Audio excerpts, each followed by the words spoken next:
Hi friends, today we'll talk about how to fix or how to solve the problem of offline on the application of Tinder. You will go to settings. In this page, you will go to apps, default apps, app settings. In this page, you will search about the application of Tinder and you can click here.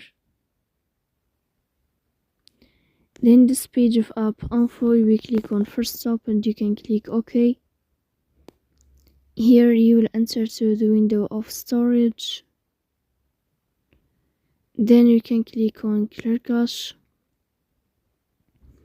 In the end, you can turn off your phone and you can restart your phone again to fix that problem. So please don't forget to support us by like and subscribe. See you next time in another video, and thank you for your watching and your attention.